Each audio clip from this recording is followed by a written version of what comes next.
내가 미쳤다고. 아니야. 강재인, 너 이 요망한 것 감히 날 속여. 앰뷸런스의 비명 같은 사이렌 소리가 밤의 정적을 찢었습니다.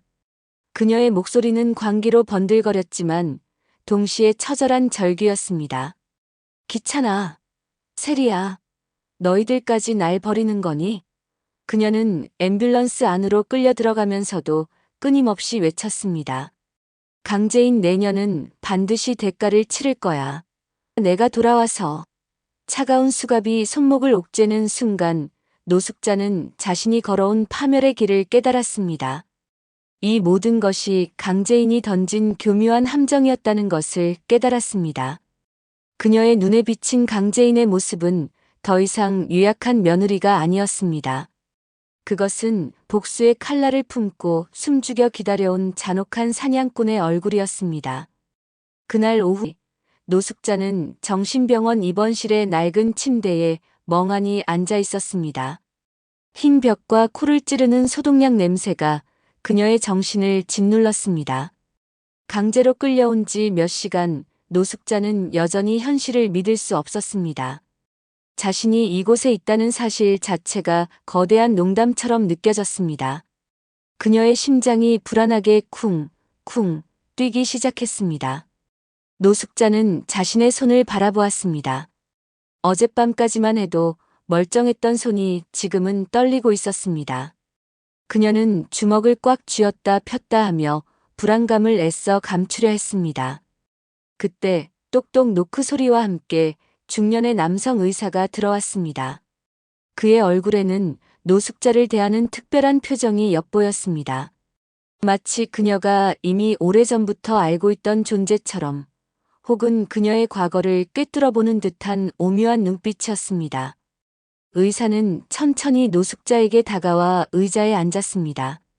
노숙자는 불안한 시선으로 의사를 응시했습니다. 무슨 말을 하려는 것인지 감조차 잡을 수 없었습니다. 그녀는 애써 침착한 척 물었습니다.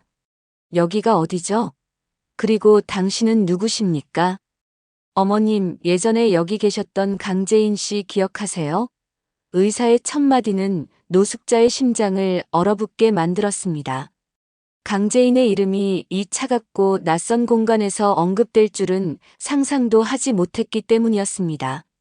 그녀의 온몸은 순식간에 굳어졌고 심장이 쿵쿵 하고 불규칙하게 뛰기 시작했습니다. 노숙자는 숨을 쉬는 것조차 잊은 듯 했습니다. 믿을 수 없다는 듯 노숙자가 떨리는 목소리로 되물었습니다. 뭐라고요? 강재인이라니. 그게 누구야? 그녀는 애써 모르는 척 연기했지만 목소리는 심하게 떨리고 있었습니다.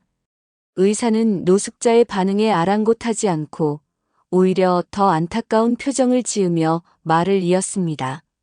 그분이 얼마나 고생하셨는지 정말 가슴 아팠습니다. 매일 밤 울면서 자신은 정상이라고, 제발 집에 보내달라고 애원하셨죠. 의사의 말 한마디 한마디가 노숙자의 가슴을 날카로운 칼날처럼 꿰뚫었습니다. 그녀의 뇌리에는 과거 강재인에게 가했던 끔찍한 일들이 주마등처럼 스쳐 지나갔습니다. 수면제를 영양제라고 속여 먹였던 일, 정신병원에 강제로 가두기 위해 온갖 거짓말을 꾸며냈던 일, 그리고 그 안에서 강재인이 겪었을 셀 수 없는 정신적 고통들이 생생하게 되살아났습니다. 노숙자의 손끝이 미세하게 떨리기 시작했습니다. 차가운 식은땀이 등줄기를 타고 흘러내렸습니다. 그녀는 입술을 굳게 다물고 의사의 다음 말을 기다렸습니다. 그때 어머님이 면회 오셔서 하신 말씀들, 저희 직원들이 아직도 생생하게 기억합니다. 의사의 다음 말은 노숙자의 뺨을 후려치는 듯 했습니다. 노숙자는 고개를 돌려 창밖을 바라보았습니다. 희미하게 보이는 바깥 풍경이 마치 다른 세상처럼 느껴졌습니다. 그녀는 자신의 귀를 막고 싶었습니다. 듣고 싶지 않은 진실이 자신을 덮쳐오고 있었기 때문이었습니다. 그녀는 떨리는 목소리로 항변했습니다. 나는 그런 말 한 적 없어. 당신들 뭔가 착각하는 거야. 의사는 노숙자의 시선을 피해 부드럽게 말을 이어갔습니다. 저 여자는 정신병자예요. 절대 믿으면 안 됩니다. 약물 치료를 더 강하게 해주세요. 저 여자가 완전히 순해질 때까지. 노숙자는 자신이 의료진들에게 했던 잔인한 말들이 귓가에 맴도는 것을 느꼈습니다. 그 말들은 이제 부메랑이 되어 자신에게 돌아오고 있었습니다. 그녀의 눈앞이 아찔해지며 온몸이 떨리기 시작했습니다. 과거의 자신이 얼마나 잔혹했는지 이제야 깨닫는 기분이었습니다. 그녀는 숨막힐 듯한 고통에 신음했습니다. 아니야, 그건 오해야. 내가 그때 제정신이 아니었어. 이제 어머님을 순하게 해드려야 할 것 같네요. 의사의 마지막 말은 노숙자의 심장에 비수를 꽂았습니다. 그 순간 노숙자는 몸부림치듯 고개를 저으며 울부짖었습니다. 그녀의 눈에서는 뜨거운 눈물이 본물처럼 쏟아져 내렸습니다. 아니에요. 괜찮아요. 제가 다 잘못했어요. 제발요. 보내주세요. 집으로 보내주세요. 그녀의 목소리에는 절망과 함께 깊은 후회와 죄책감이 뒤섞여 있었습니다. 자신이 강재인에게 저질렀던 끔찍한 행위들을 이제야 이 차가운 병실 안에서 고스란히 돌려받고 있다는 것을 깨달았기 때문이었습니다. 노숙자는 두 손으로 얼굴을 감쌌습니다. 그녀의 어깨가 들썩였습니다. 강재인이 다 기억하고 나를 이렇게 만든 거구나. 말끝이 흐려졌지만 그 속에는 이제껏 경험하지 못한 깊은 절망과 깨달음이 담겨 있었습니다. 그녀는 자신의 인생이 송두리째 무너져 내리는 듯한 기분을 느꼈습니다.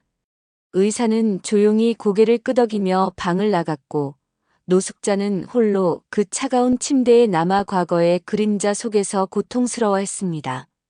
그녀는 자신이 강재인에게 주었던 고통만큼, 아니 그 이상으로 고통받고 있었습니다. 그녀는 침대에 얼굴을 묻고 흐느꼈습니다. 제인아, 미안하다. 정말 미안해. 같은 시각 환기찬 저택의 거실에는 평화로운 정적이 흘렀습니다. 노숙자가 사라진 후 찾아온 기이할 정도로 고요한 평화였습니다. 강재인은 노숙자의 텅 빈 방 앞에 서서 문을 말없이 바라보았습니다.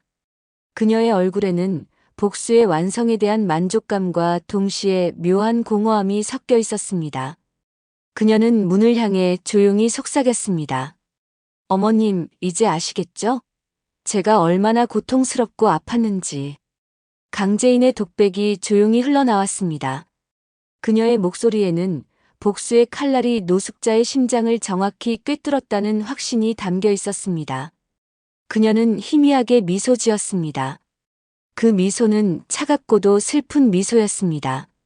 그녀는 복수가 가져다준 이 고요함 속에서 또 다른 목표를 설정하고 있었습니다. 노숙자를 정신병원에 가두는 것은 시작에 불과했습니다. 그녀의 복수극은 아직 끝나지 않았습니다. 그녀는 이제 자신을 그토록 괴롭혔던 황기찬과 강세리에게 복수할 차례라고 생각했습니다. 띠링띠링. 휴대폰 벨소리가 울리자 강재인은 망설임 없이 전화를 받았습니다. 수화기 너머에서는 도유경의 목소리가 들려왔습니다. 유경은 강재인과 오랜 시간 함께하며 그녀의 고통을 누구보다 잘 알고 있었습니다. 강재인의 복수극을 도왔던 것도 바로 그 때문이었습니다. 그녀는 걱정스러운 목소리로 강재인에게 말했습니다. 재인 씨, 복수는 이제 그만하고 진짜 행복을 찾아봐요. 도유경의 따뜻한 목소리가 전화기 너머로 들려왔습니다. 유경은 강재인의 복수가 성공한 것에 안도하면서도 그녀가 이 복수의 굴레에서 벗어나 진정한 행복을 찾기를 바랐습니다. 그녀는 진심으로 강재인이 과거의 상처를 딛고 일어서기를 바랐습니다. 하지만 강재인의 대답은 차갑고 단호했습니다. 아직 끝나지 않았어요. 이제 시작일 뿐이에요. 그녀의 말에는 더 큰 복수에 대한 의지가 담겨 있었습니다. 노숙자는 단지 첫 번째 목표에 불과했기 때문이었습니다. 강재인의 복수극은 이제 막 서막을 올린 거대한 드라마의 일부였습니다. 강재인은 전화를 끊고 거실 창밖을 바라보았습니다. 어둠이 내린 저택은 고요했지만 그녀의 마음속은 여전히 폭풍처럼 휘몰아치고 있었습니다. 그녀는 주먹을 꽉 쥐며 다짐했습니다. 기다려요. 곧 당신들에게도 똑같이 갚아줄 테니. 한편같은 시각 지호의 방. 강세리는 지호의 장난감 내고 테이블 앞에 앉아 혼자 미소를 짓고 있었습니다. 오늘 벌어진 일들이 모두 자신에게 유리하게 돌아갔다는 것에 만족감이 흘러넘쳤습니다. 노숙자가 사라진 황기찬 저택은 이제 자신의 세상이 될 것이라는 확신에 차 있었습니다. 그녀는 흥얼거리며 레고 블록을 쌓았습니다. 강세리는 레고 블록을 쌓으며 조용히 중얼거렸습니다. 노숙자는 제거됐고 이제 제인이만 없애면 돼. 그녀의 눈빛에는 차가운 계산이 서려 있었습니다. 강제인이 복수에 몰두하는 사이 자신만의 은밀한 계획을 세우고 있었던 것입니다. 노숙자가 없는 황기찬 저택에서 자신의 입지는 더욱 확고해질 것이 분명했습니다. 이제 남은 것은 강제인을 완벽하게 무너뜨리는 것뿐이었습니다. 그녀는 강제인이 아무리 발버둥 쳐도 자신의 소나기에서 벗어날 수 없을 것이라고 확신했습니다. 강세리는 거울을 꺼내 자신의 얼굴을 들여다보았습니다. 만족스러운 미소가 입가에 번졌습니다. 하지만 강제인이가 내 앞에서 무너지는 걸 봐야겠어. 강세리는 스스로에게 속삭였습니다. 그녀는 강제인의 복수극을 지켜보며 그 과정에서 자신의 이익을 극대화할 수 있는 기회를 엿보고 있었습니다. 강제인이 판을 깔아주었으니 이제 자신은 그 판 위에서 춤을 추면 그만이라는 생각이었습니다. 고급 영양크림을 바르며 거울 속 자신에게 속삭이는 강세리의 얼굴에는 욕망과 야심이 가득했습니다. 노숙자가 제거되면 황기찬 집안에서 자신의 입지가 더욱 견고해질 것이라는 확신이 그녀를 지배했습니다. 그녀는 이제 황기찬의 마음을 완전히 사로잡아 이 저택의 진정한 안주인이 될 꿈을 꾸고 있었습니다. 복도를 지나가는 노숙자의 혼잣말이 희미하게 들려왔던 어제와는 달리 이제는 완벽한 침묵만이 감돌았습니다. 강세리는 그 정적 속에서 만족스러운 미소를 지었습니다. 모든 퍼즐이 제자리를 찾아가고 있었습니다. 그녀는 자신의 소나기에 들어온 권력을 느끼며 희열에 잠겼습니다. 그녀는 이제 그 누구도 두렵지 않았습니다. 그날 저녁 황기찬 저택의 분위기는 묘한 긴장감으로 가득했습니다. 강제인은 여전히 차분한 얼굴로 저녁 식사를 준비하고 있었습니다. 그녀의 움직임 하나하나에는 흐트러짐이 없었지만 그 내면에는 거대한 폭풍이 일고 있었습니다. 겉으로는 완벽한 며느리의 모습을 하고 있었지만 그녀의 시선은 끊임없이 주변을 맴돌았다. 특히 강세리의 움직임을 주시했습니다. 강제인은 강세리 역시 자신에게 등을 돌릴 것이라는 것을 직감하고 있었습니다. 그녀는 강세리가 자신을 이용하려 한다는 것을 명확히 알고 있었습니다. 황기찬이 퇴근하고 돌아오자 강세리는 그에게 다가가 능숙하게 말을 걸었습니다. 그녀는 황기찬의 넥타이를 풀어주며 걱정스러운 표정을 지었습니다. 기찬 씨, 오늘 어머님 일 때문에 많이 힘드셨죠? 제인이도 많이 놀랐을 거예요. 강세리의 목소리에는 황기찬을 위로하는 듯한 따뜻함이 묻어났지만 그 속에는 강제인을 은근히 자극하려는 의도가 숨어 있었습니다. 강제인은 그들의 대화를 들으며 속으로 실소를 터뜨렸습니다. 역시 이제 슬슬 본색을 드러내는군. 그녀는 강세리가 자신의 복수를 발판 삼아 황기찬 저택의 안주인 자리를 노리고 있음을 깨달았습니다. 강제인은 속으로 다짐했습니다. 두고 봐, 너도 곧 내 욕심 때문에 무너지게 될 거야. 식사 시간, 강제인은 아무렇지 않은 듯 태연하게 가족들과 대화했습니다. 하지만 그녀의 눈빛은 강세리에게서 떨어지지 않았습니다. 황기찬이 강제인에게 다정하게 물었습니다. 제인 씨, 정말 괜찮아요? 많이 힘들었죠? 강제인은 미소를 지으며 고개를 끄덕였습니다. 네, 괜찮아요, 회장님. 걱정하지 마세요. 그때 강세리가 한 발 앞서 대답했습니다. 그녀는 수저를 들며 강재인을 바라보았습니다.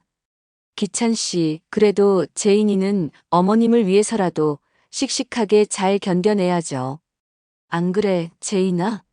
강세리의 말은 겉으로는 위로처럼 들렸지만 강재인에게는 비웃음처럼 느껴졌습니다. 마치 내가 저지른 일이니 내가 감당해야 한다는 조롱처럼 들렸던 것입니다. 강재인은 강세리의 속셈을 꿰뚫어 보고 있었습니다. 그녀는 강세리의 표정을 읽으며 속으로 생각했습니다.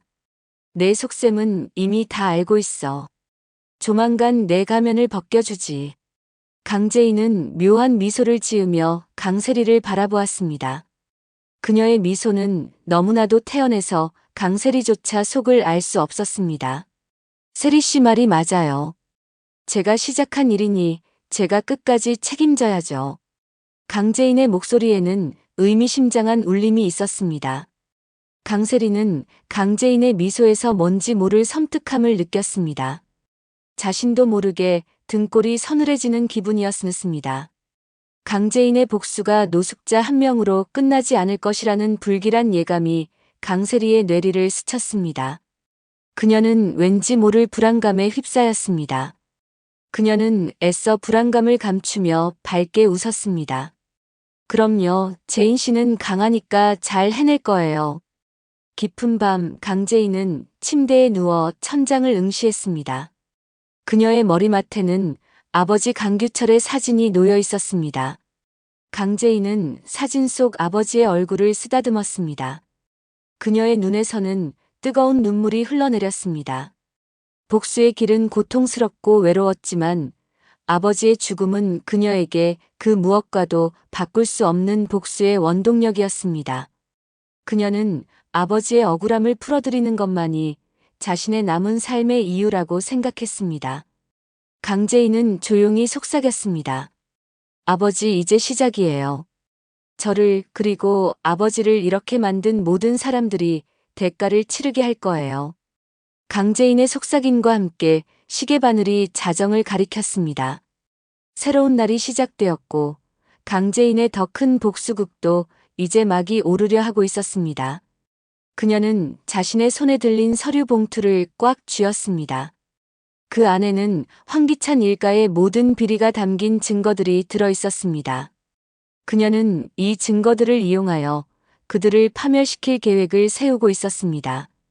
다음 날 오전 강재인은 평소와 다름없이 밝은 얼굴로 황기찬 저택의 아침을 시작했습니다.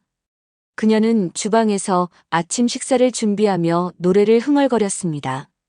겉으로 보기에는 평화롭고 행복한 며느리의 모습이었습니다. 하지만 그녀의 손에는 의미심장한 서류 봉투가 들려 있었습니다. 그 봉투는 그녀의 재킷 안주머니에 조용히 숨겨져 있었습니다. 그녀의 발걸음은 가볍고 활기찼지만 그녀의 눈빛은 차갑고 결의에 차 있었습니다. 강세리는 강재인을 내려다보며 묘한 미소를 지었습니다. 그녀는 강재인의 손에 들린 서류 봉투를 눈치채지 못했습니다. 강재인이 노숙자를 제거하는 데 성공했으니 이제 자신이 강재인을 제거할 차례라고 생각했습니다. 강세리는 속으로 비웃었습니다. 어리석은 계집, 내가 아무리 발버둥 쳐도 내 소나기에서 벗어날 수 없어. 강세리는 자신의 계획이 곧 실행될 것이라는 생각에 만족스러운 미소를 지었습니다. 강재인은 강세리의 시선을 느끼고 고개를 들어 그녀를 바라보았습니다. 두 여자의 시선이 공중에서 마주쳤습니다. 강재인의 눈빛은 차갑고도 날카로웠습니다. 그녀는 강세리의 속셈을 꿰뚫어 보고 있었습니다. 두 여자 사이의 진짜 승부는 이제부터 시작될 예정이었습니다. 고요한 아침 공기 속에서 새로운 전쟁의 서막이 서서히 열리고 있었습니다. 과연 강재인의 복수는 어디까지 이어질 것인가? 그리고 강세리는 그 전쟁 속에서 어떤 역할을 하게 될 것인가? 예측할 수 없는 전개가 시청자들의 숨통을 조여왔습니다. 강재인의 손에 들린 서류 봉투는 이 전쟁의 서막을 알리는 불꽃이 될 것이었습니다. 그녀는 이제 방아쇠를 당길 준비를 하고 있었습니다. 오늘 이야기 마음에 남으셨다면 구독과 좋아요 부탁드립니다. 영상 제작에 정말 큰 힘이 됩니다. 감사합니다.